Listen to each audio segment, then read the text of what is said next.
They said no one could save him.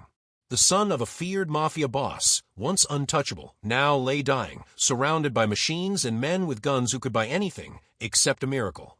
100 doctors tried and failed, leaving only silence and despair.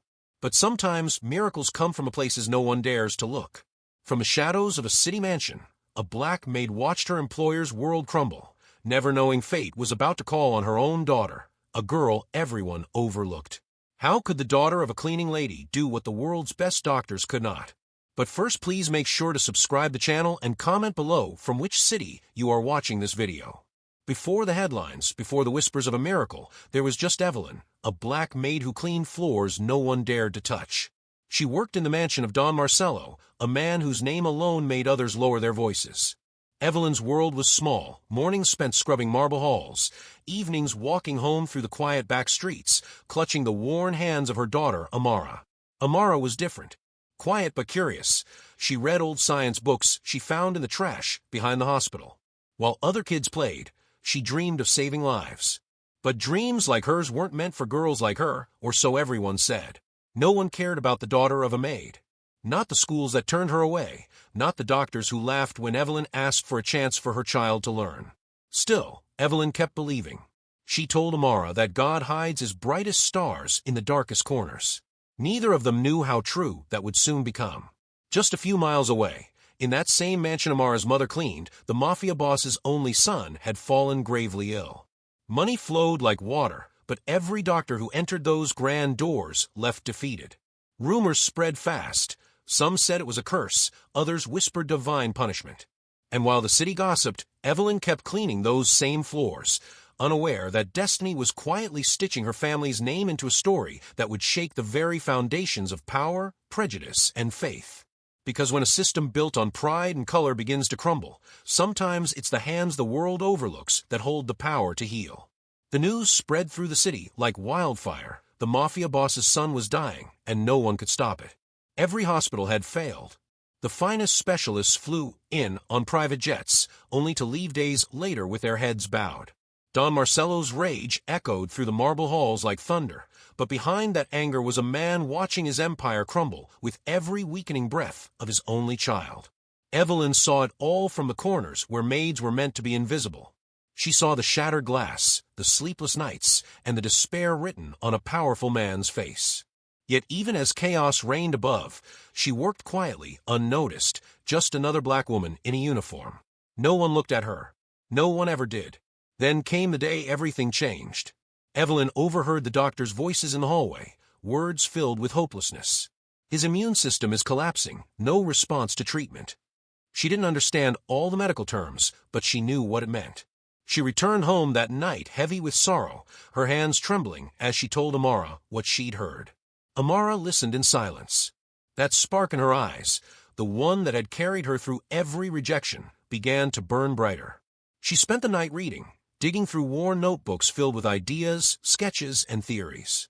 By dawn, she thought she might have seen something everyone else missed. The next day, she asked her mother to take her to the mansion. Evelyn hesitated, terrified. The house wasn't a place for a young black girl to wander, especially one without permission. The guards at the gate were known to sneer, to remind people like them where they belonged. When they arrived, the guards laughed. "What business do you two have here? The boss doesn't need charity," one of them barked. Another muttered something under his breath, a slur Evelyn had heard too many times before. Shame burned in her chest, but Amara didn't flinch. She spoke softly, yet firmly, saying she could help the boy. The laughter grew louder until one of the senior doctors stepped outside. His white coat glimmered in the sun, but his words were colder than marble. You think you know better than people who've studied their whole lives." He smirked. "Go home, girl. This isn't a science fair." Evelyn wanted to drag her daughter away, but something in Amara's eyes stopped her, that steady defiance, the same look she'd seen when the world told her no too many times. As the guards forced them out, Don Marcello's wife, pale with grief, caught a glimpse of them. She'd seen Evelyn cleaning, seen the girl waiting outside every evening. Desperation makes people see hope in strange places. Later that night, a messenger came to their small apartment. "The madam wants to see the girl," he said. Evelyn froze, unsure if this was salvation or punishment. Inside the mansion, fear hung in the air like smoke. Amara stood beside the boy's bed, his breathing shallow, his skin pale. Machines beeped weakly, measuring time that was running out. The doctor stood aside, unwilling to admit defeat, yet too proud to believe in her. Amara took a deep breath, clutching her small notebook. Her hands trembled, not from fear of failure, but from knowing what it meant if she succeeded. Because if she was right, it would mean that a young black girl, dismissed, mocked, and forgotten, could see what the world's brightest minds could not. And the world, especially one built on power and prejudice, was never kind to those who proved it wrong. The air in the room was thick with tension. Every sound, the faint hum of machines, the uneven rhythm of the boy's breathing, felt louder than life itself. Amara stood frozen, surrounded by men in white coats who doubted her very presence.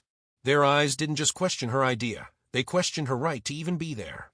She moved closer to the bedside, her hands trembling as she flipped open her notebook. Pages filled with scribbled formulas and sketches fluttered in the cold draft. "He's not dying from the disease," she whispered, her voice nearly breaking. "He's dying from the treatment." The doctor scoffed.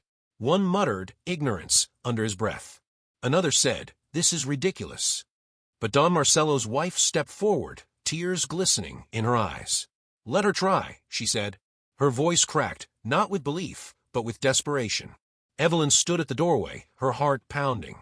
For a moment, she saw her daughter not as a little girl from the slums, but as something far greater, a storm about to challenge the sky itself. Amara adjusted the boy's following her intuition born from countless hours of study no one had ever acknowledged. Minutes crawled by. Every breath he took felt like it might be the last. The room was silent, so silent that even disbelief began to hold its breath. Then the monitor beeped. Once, twice, stronger, steadier. Color began to return to the boy's face, faint but visible, like dawn breaking through a long night. The doctors stared in disbelief. One leaned forward, eyes wide.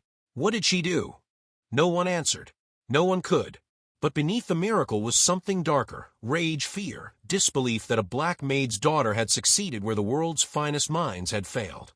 Whispers filled the room, half in awe, half in resentment. Amara looked around, realizing this wasn't victory. It was exposure. She had done the impossible, yes, but in a world not ready to accept it. And as Don Marcello himself entered the room, his shadow falling over her trembling figure, no one knew whether her brilliance would earn her honor or destroy her life forever. When morning light spilled across the marble floors, the mansion no longer echoed with despair. The boy was breathing, calmly, peacefully, as if death itself had been pushed aside. Don Marcello stood by his son's bedside, silent, his expression unreadable. Around him, the doctors who once mocked now stood motionless, their pride collapsing under the weight of what they had just witnessed. Amara didn't celebrate. She only stared at the boy, then at her trembling hands. Her mother wept quietly in the corner, not from fear, but from awe. For the first time, someone had seen what Evelyn always knew. Her daughter's light was never small. It was simply ignored. But the aftermath was not what anyone expected. The newspapers called it a mystery recovery. No one mentioned Amara's name. The doctors took the credit, their faces on front pages beneath headlines celebrating a medical breakthrough. When Evelyn confronted one of them, he smiled politely and said people wouldn't believe it anyway. And that was the truth. In a world still blinded by color and class, brilliance from the wrong skin was too inconvenient to acknowledge. Yet word spread quietly, from one maid to another, from one mother to one daughter, that a black girl had done the impossible. Years later, Amara became a researcher, fighting to make healthcare more just, more human. Her name may not have made history books, but her impact lived in every patient treated with fairness, every voice that refused to be silenced. Because her story wasn't just about healing one boy, it was about healing a world sick with prejudice. And maybe that's the question we should all ask ourselves.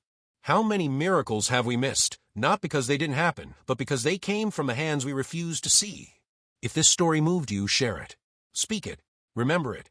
Because silence has never cured a single wound, but truth just might.